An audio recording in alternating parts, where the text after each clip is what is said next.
en este día. Gracias a Dios damos primeramente porque podemos, por medio de estos medios, por medio de estas plataformas, hablar, predicar, enseñar de la palabra de Dios. Esta tarde me toca tomar un turno por parte del hermano Alfredo, quien es el titular de esta clase, porque él tuvo que salir fuera de la ciudad. Gracias a Dios pudo ir a Oklahoma y regresar con bien. Dios es bueno. Pero por lo pronto, él continuará con las clases la semana que entra, si Dios quiere.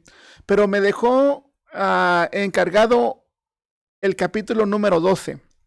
Fíjense que, hermanos, que no nos pusimos de acuerdo, pero de Apocalipsis, uno de los capítulos que más me gustan a mí, en lo personal, de los capítulos de Apocalipsis, es el capítulo número 12. 12 es un número simbólico. Cuando empezamos a estudiar el libro de Apocalipsis hace algunas semanas, muchas semanas ya, nuestro hermano Alfredo nos recordaba, nos enseñaba acerca de los símbolos, porque el libro de Apocalipsis, ¿verdad?, que también tiene el nombre de Revelación, tiene algunas características importantes. No es como cualquier libro de la Biblia. De los 66 libros de la Biblia, el libro de Apocalipsis reúne 3 requisitos para ser un libro de gran enseñanza. Por ejemplo, es apocalíptico, es simbólico y es profético. Tiene esos 3 ingredientes para ser un libro misterioso, pero también debemos entender que la palabra Apocalipsis significa revelado, ¿verdad? Fuera. En otras palabras, ¿verdad? Algo que ya está siendo explicado. Así que es un gran reto. Siempre estudiar el libro de Apocalipsis es un gran reto para todos nosotros, pero gracias a Dios que podemos, ¿verdad? Espero que usted lo pueda escuchar cuando lo ponemos en las plataformas. Si no lo puede escuchar después, pero siempre estamos tratando de llevar este libro de capítulo por capítulo, versículo por versículo, y el hermano Alfredo se ha dedicado a estudiar por horas, ¿verdad? Lo que puede durar media hora para usted, 40 minutos escuchándolo. Así que esta tarde le invito a que vayamos al libro de Apocalipsis y vamos a enfocarnos en el capítulo número 12. Vamos más allá de la mitad del libro. Ya hemos hablado acerca que este libro se escribió para 7 iglesias de Asia, primeramente Éfeso, Esmirna y terminando con la Odisea.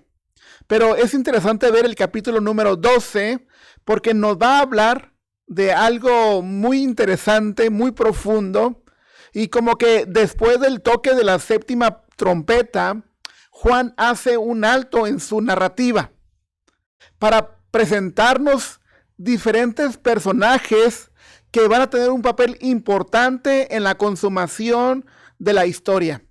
Casi siempre trato de aconsejarle a mis hermanos cuando leemos la Biblia, realmente son historias, enseñanzas, ¿verdad? Y que debemos de verlas como tales. Algunas fueron escritas para diferentes personas, para diferentes pueblos. Podemos recordar las cartas apostólicas del apóstol Pablo, fueron dirigidas, la de Éfeso para Éfeso, la de Filipos para los de Filipenses, ¿verdad?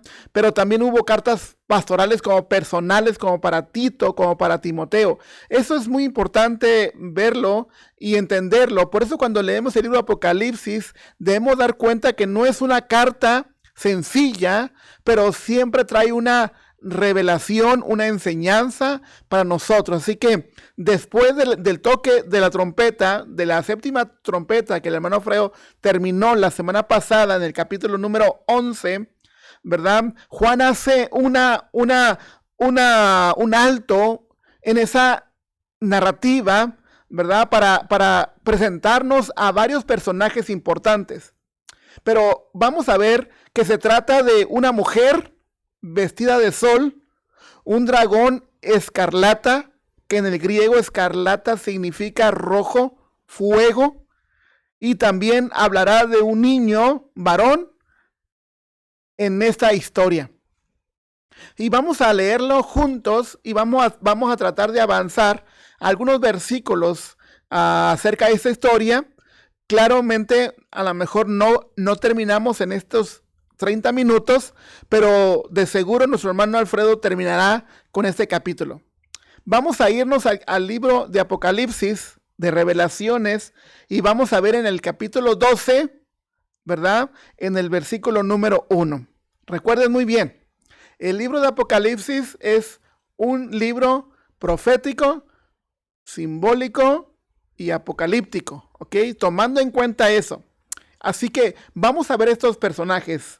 Sigan conmigo la lectura y vamos a tratar de ver verso por verso y tratar de explicárselo de la manera más sencilla.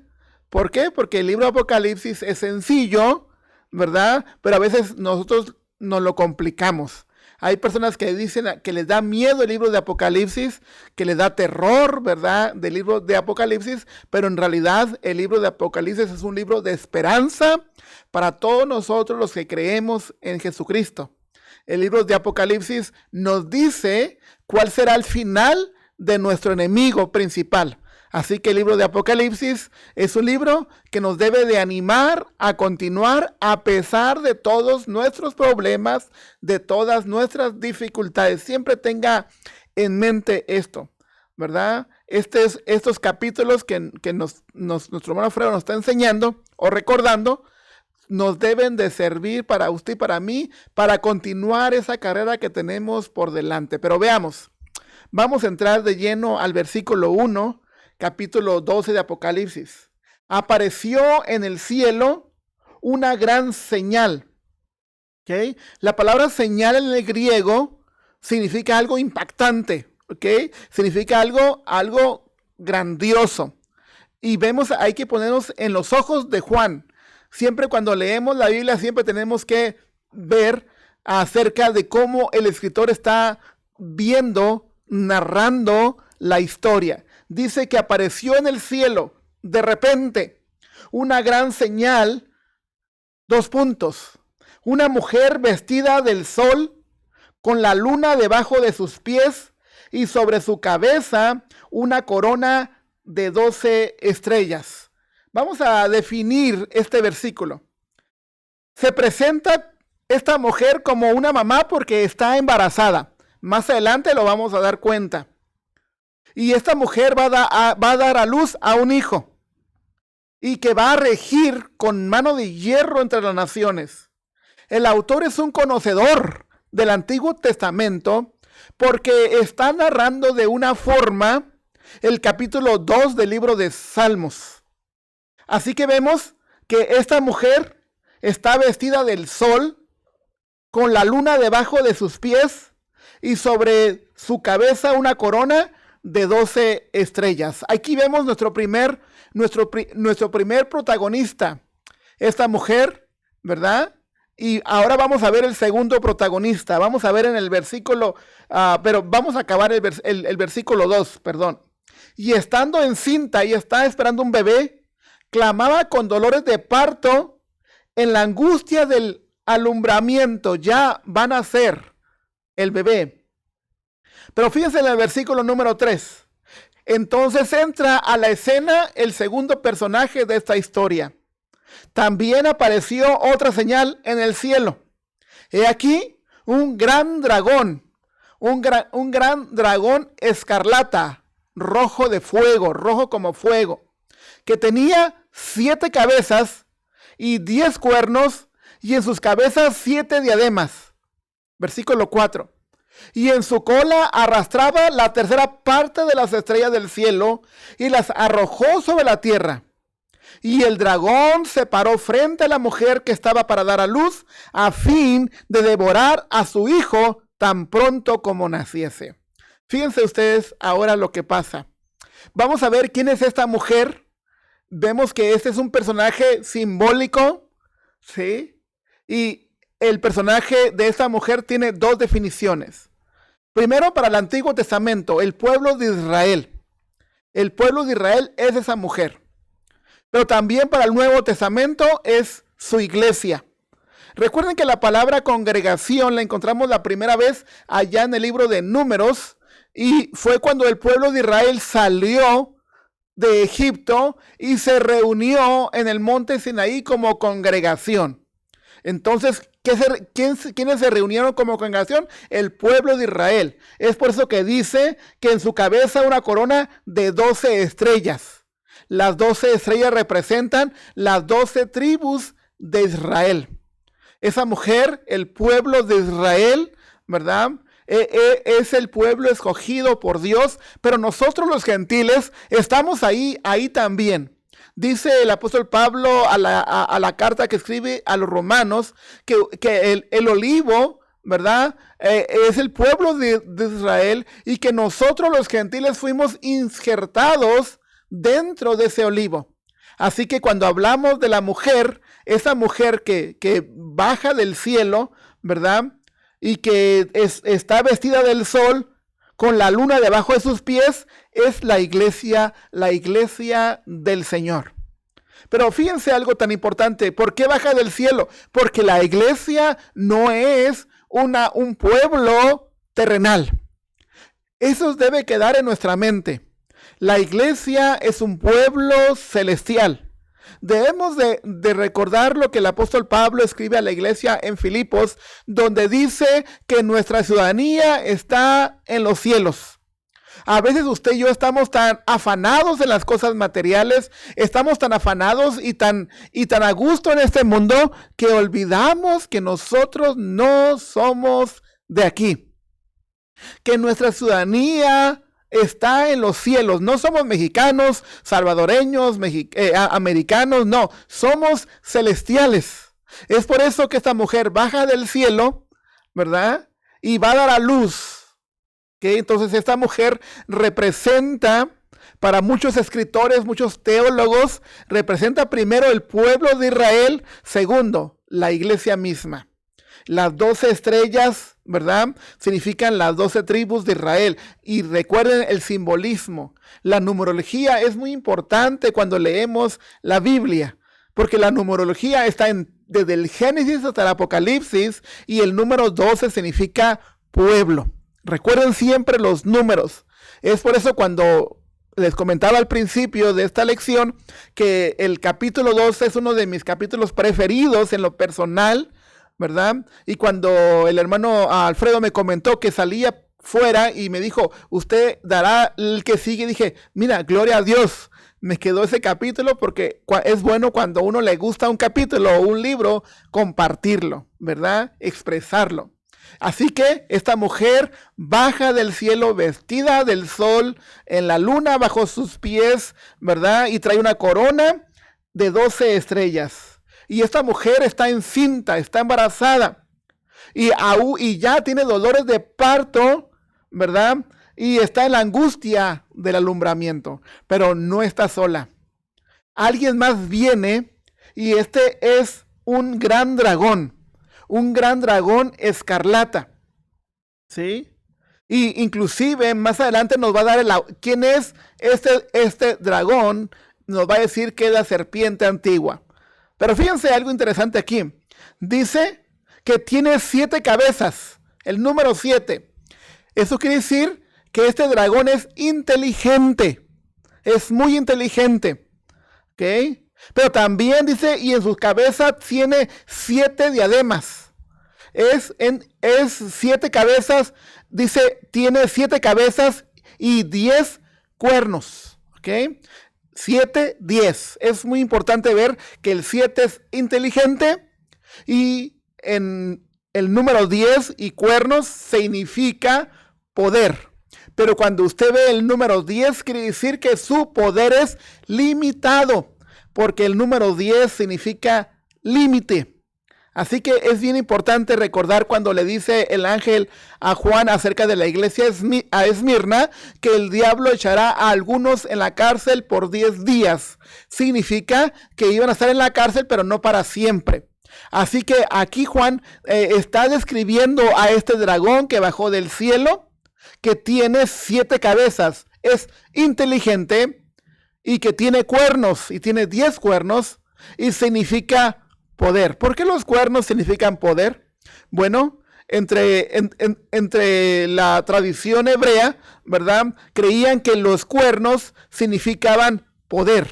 Cuando había una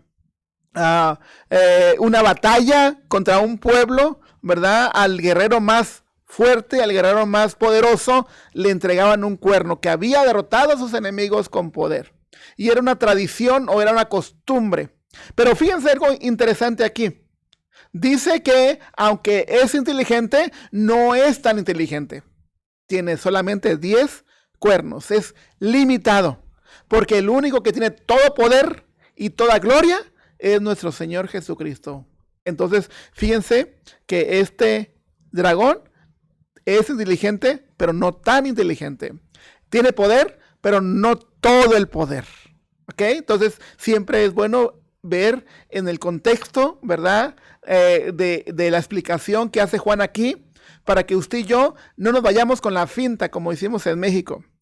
Sí, debemos de saber que el diablo puede hacer muchas cosas, pero no tiene todo el poder. No es todopoderoso.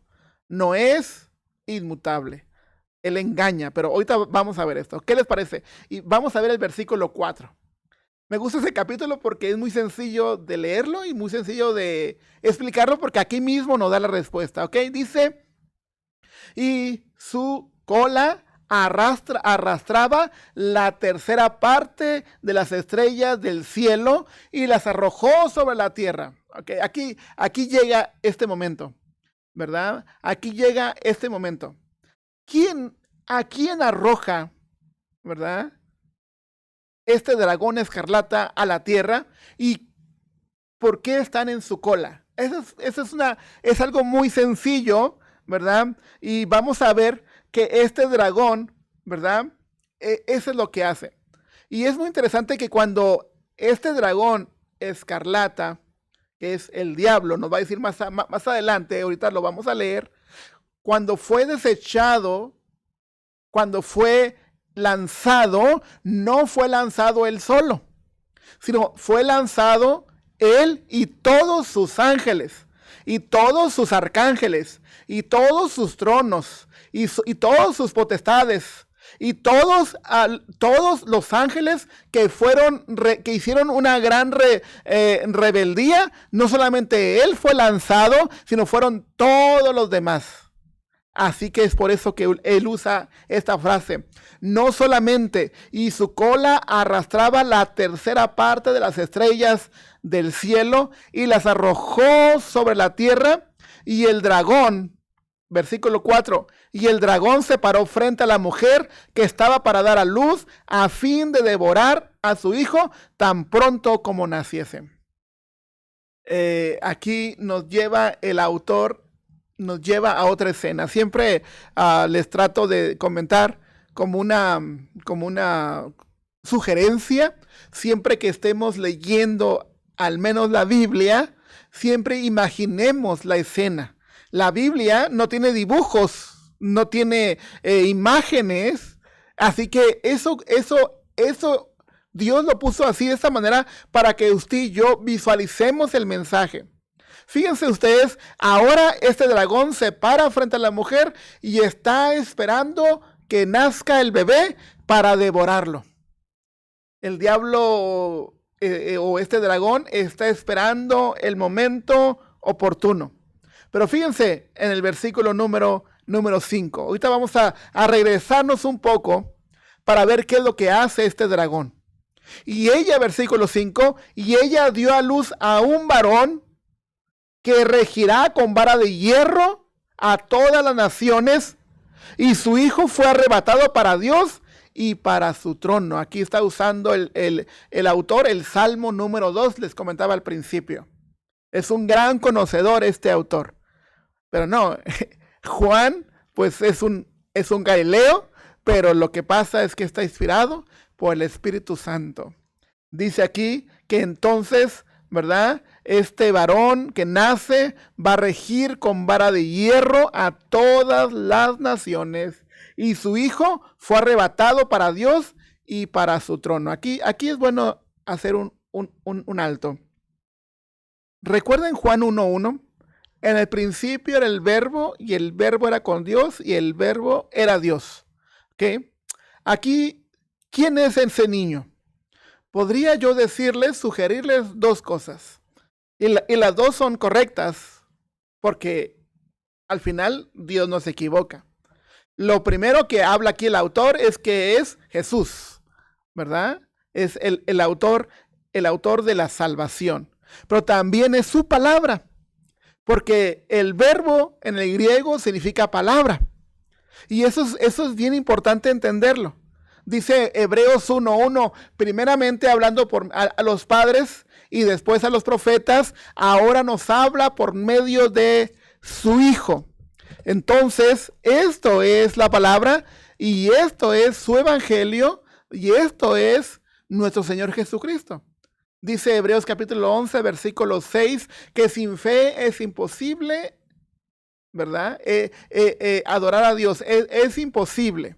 Así que usted y yo, ¿verdad? Los que creemos, los que tenemos fe, sabemos, ¿verdad? Que Cristo es la palabra.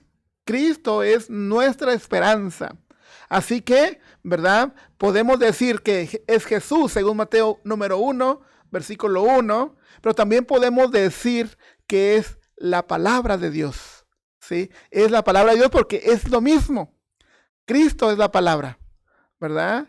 Entonces, ella dio a ese hijo a luz, ¿verdad? Y su hijo fue arrebatado para Dios y para su trono. Pero el diablo estaba esperando, ¿verdad? Y si lo podemos comparar en Mateo, ¿verdad? El rey Herodes, ¿verdad?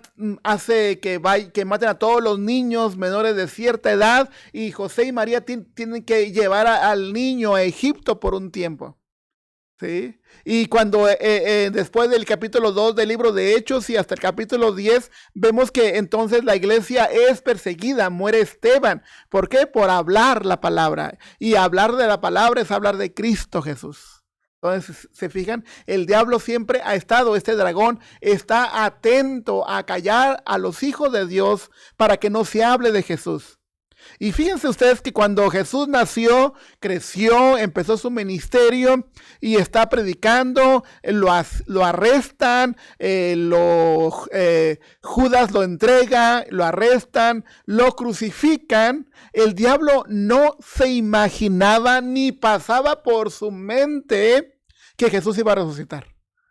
Por eso, ¿verdad? Por eso el diablo está muy enojado, ¿verdad? Fíjense, porque aquí en el libro de Apocalipsis nos va a dar o nos dice exactamente qué va a pasar con el diablo y sus ángeles.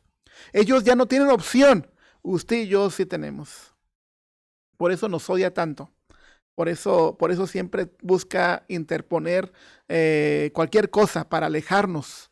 Cualquier cosa, ¿verdad? No digo que lo haga, nos sugiere. Y esa es una opción de usted porque Dios nos dio a usted, a mí libre albedrío. Pero fíjense, sigamos leyendo. Y entonces la mujer huyó al desierto, donde tiene lugar preparado por Dios para que ahí la sustenten por 1260 días. ¿Ok? Ahí vuelvo otra vez a los números y va a usar también una frase o una cita del libro de Daniel. Y puede haber muchas cosas. ¿Cuánto significan 1260 días? Pero si usted va a la numerología, 12 es pueblo, ¿verdad? 60, ¿verdad? Es humanidad, ¿verdad? Lo que significa es que esta mujer está en el desierto. Pero ¿qué es el desierto? Desde en el libro de Éxodo nos cuenta que el pueblo de Israel estuvo por 40 días y 40 por 40 años en el desierto hasta que llegó a la tierra de Canaán. Siempre es un paralelo. Nosotros hoy día estamos en el desierto y la iglesia está en el desierto, ¿verdad? Jesús dice a sus discípulos, estamos en el mundo, pero no somos del mundo. Así que cuando usted vea en el Nuevo Testamento, o mejor dicho, en Apocalipsis, para ser específicos, desierto es el mundo. Estamos en el desierto. Hay un autor guatemalteco que escribe un himno, ¿verdad? Dice, cansado del camino, sediento de ti, ¿verdad? Ha pasado por un desierto. Y sí, estamos en un desierto. Pero aún en ese desierto, el pueblo de Israel, Dios les dio maná. Aún en el desierto, el pueblo de Israel, Dios les dio agua. Aún en el desierto, Dios ponía una nube en el día y una lumbrera en la noche. Esa lumbrera, esa nube, ese maná, esa comida es Cristo, es su iglesia. Siempre usted cuando lea la palabra de Dios, siempre recuerde, no empiece leyendo el Nuevo Testamento. Empiece leyendo el Antiguo Testamento para que conozca a Cristo desde el Génesis. Y cuando usted y yo estamos leyendo hoy el libro de Apocalipsis, nos damos cuenta de la realidad. Dios ha tenido un plan para usted y para mí desde el principio. Desde el principio. Desde antes que hiciera este mundo, Dios tenía un plan para usted y para mí. Y el enemigo, ese dragón escarlata, ha estado siempre listo para devorar, listo para hacer cualquier cosa para poder ganar adeptos. ¿Qué pasa aquí en el versículo número 7? Dice en el versículo, capítulo 7, después hubo una gran batalla en el cielo. Y nos va a dar el nombre de Miguel, ¿verdad? Y sus ángeles luchaban contra el dragón, y luchaba el dragón y sus ángeles. Ahora sí ya vimos quiénes son, ¿verdad? ¿Quiénes son esa tercera parte de las estrellas que dice en el versículo 4? Son los ángeles del dragón. Son los ángeles caídos y están luchando, ¿sí? Y vamos a ver, ¿verdad? Que no es Jesús el que lucha con ellos, no es Dios. Miren, un arcángel, Miguel, está luchando contra ellos, ¿sí? Recuerdo una cita de allá en el libro, en la carta que escribe Judas y que estaba peleando el diablo y uno de los arcángeles por el cuerpo de Moisés, ¿verdad? Y el arcángel le dice que el Señor te reprenda. No lo maldijo, no le dijo nada, solamente por medio de la palabra de Dios. Pero fíjense en el versículo número 8. Pero no prevalecieron, ¿sí? Y ni se halló ya lugar para ellos en el cielo. ¿Sí? Ya no había lugar para ellos. Y fue lanzado fuera el gran dragón, la serpiente antigua, que se llama Diablo y Satanás. Es la única vez que en la Biblia va a encontrar los dos nombres juntos. ¿Ok? Uno está en hebreo y otro está en griego. ¿Ok? Diablo y Satanás, ¿ok? En el Antiguo Testamento o en el Nuevo va a hablar del diablo y Satanás en diferentes escenas, ¿verdad? Pero aquí el autor va a usar los dos nombres para no dejar dudas, porque diablo está en griego, esa palabra significa alguien que calumnia, alguien que acusa, ¿verdad? Alguien que calumnia o alguien que acusa. Y Satanás está en hebreo y significa adversario. ¿Ok? Fíjense ustedes cuando Jesús iba a ir a Jerusalén y iba a ser arrestado, Pedro, su amigo, le dice, no vayas porque te van a arrestar. Fíjense cómo Jesús no le dice, ¿verdad?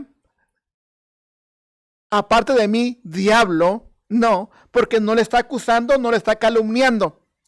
Pero sí le dice, aparte de mí, Satanás. ¿Por qué? Porque es un adversario. Jesús le dice a Pedro, aparte de mí, Satanás, ¿verdad? ¿Por qué? Porque estorbo me haces. ¿Ok? Porque es su adversario. Entonces, aquí el autor va a usar las dos palabras que al final son lo mismo, pero en un idioma hebreo y en otro idioma griego. Así que dice, y fue lanzado fuera el gran dragón, la serpiente antigua, que se llama Diablo y Satanás, el cual engaña al mundo entero. Fue arrojado a la tierra y sus ángeles fueron arrojados con él. El diablo engaña a toda la tierra. Y les voy a invitar a que vayamos allá a Juan, Juan capítulo 8, y este versículo yo creo que muchos lo conocemos, pero fíjense cómo Jesús escribiendo, o Juan escribiendo y diciendo lo que Jesús dice, ya en Juan capítulo 8, versículo 44, dice, vosotros sois de vuestro padre el diablo. ¿Ok? Les dice que la palabra griega, alguien que acusa, alguien que calumnia, ¿verdad? Y los deseos de vuestro padre queréis hacer, porque él ha sido homicida desde el principio y no ha permanecido en la verdad, porque no hay verdad en él. Cuando habla mentira, de suyo habla, porque es mentiroso, ¿verdad? Y padre de la mentira. Entonces, este diablo, ¿verdad? Es alguien que acusa, alguien que calumnia. Pero dice que ha estado engañando. Así como engañó a Adán y Eva en el principio, ha estado engañando, ¿verdad? A todo el mundo. Hoy vivimos en un mundo muy difícil. Hoy vemos en un mundo que si no estamos de acuerdo con algo, nos dicen homofóbicos. Si no estamos de acuerdo con algo, nos dicen extraños. Y que a veces nosotros aceptamos cualquier cosa porque ya lo vemos como normal. Vivimos en un mundo difícil, vivimos en un mundo caído, sí. Pero esa no es una excusa para no permanecer siendo fieles al Señor. Esto es la historia del diablo, de Satanás. Fue lanzado fuera el gran dragón, y el cual engañaba al mundo entero, fue arrojado a la tierra y sus ángeles fueron arrojados con él. Hoy, esta tarde, hemos leído hasta el versículo número 9. ¿Qué podemos resumir en estos 9 versículos? El capítulo 12, que el próxima semana nuestro hermano Alfredo lo va a terminar, si Dios permite, es probable que repita algunos versículos para que quede más claro, pero lo que nos enseña, ¿cuál es la enseñanza para con nosotros? La enseñanza para nosotros es que aún Jesús está sentado en su trono. Sí, el diablo no está solo, Satanás no está solo. Dice que en su cola arrastraba la tercera parte de las estrellas. O sea, son muchos. Es poderoso porque tiene 10 cuernos. Pero al decir 10 significa que tiene límite, que su poder no es ilimitado, es finito, no es infinito. Que tiene 7 cabezas, sí, es inteligente. Porque la palabra 7 en el Apocalipsis también significa inteligente. Pero no es tan inteligente. ¿Por qué? Porque aún así ni Jesús peleó con él, ni siquiera Dios mismo, sino que mandan a Miguel. Eso quiere decir que un arcángel tiene poder, más poder que Satanás. ¿Se fijan? Porque es un querubín. Y entre la angelología hay lugares. Y un querubín, ¿verdad? No es mayor que un arcángel. Pero vemos aquí que Dios aún sigue en control. Él ha querido, Satanás o el diablo, ha querido devorar a este niño. Ese niño llámese Jesús o llámese su evangelio. Él ha estado esperando el momento, ¿verdad? Esperando el momento. Y está buscando siempre, ¿verdad? Cómo poder lograr llevarse a más con él. Pero sabemos muy bien, y eso estamos seguros, hermanos, que si Dios con nosotros, ¿quién contra nosotros? El libro de Apocalipsis, hermanos, ¿verdad? Nos debe dar esperanza a usted y a mí. No es un libro de terror, no es un libro de misterio, es un libro de victoria. ¿Sabe usted que la palabra cordero está más de 50 veces? Que el nombre de Jesús se usa más de 30 veces con diferentes nombres. Así que el libro de Apocalipsis, su protagonista principal es Jesucristo. Cuando leemos el capítulo 12 nos damos cuenta, Juan hizo una pausa para darnos 3 personajes. a esta mujer, a este dragón escarlata y a este niño varón. Y curioso, solamente define quién es el dragón escarlata, no define quién es la señora, no define quién es el niño, porque eso es obvio. Tenemos que conocer a nuestro enemigo, por eso pone y nos dice quién es ese dragón, porque tenemos que conocer a nuestro enemigo, porque anda como león rugiente buscando a quien devorar. Los dejo hasta aquí en esta tarde. Que Dios les bendiga y espero que tengan oportunidad de escuchar no solamente esta clase, sino todas las que estamos grabando para ustedes, porque algún día tengan una duda de un capítulo, usted puede ver la grabación y ahí está explicado verso por verso, y eso es lo que tratamos de hacer. Que Dios les bendiga y espero verlos pronto. Shalom.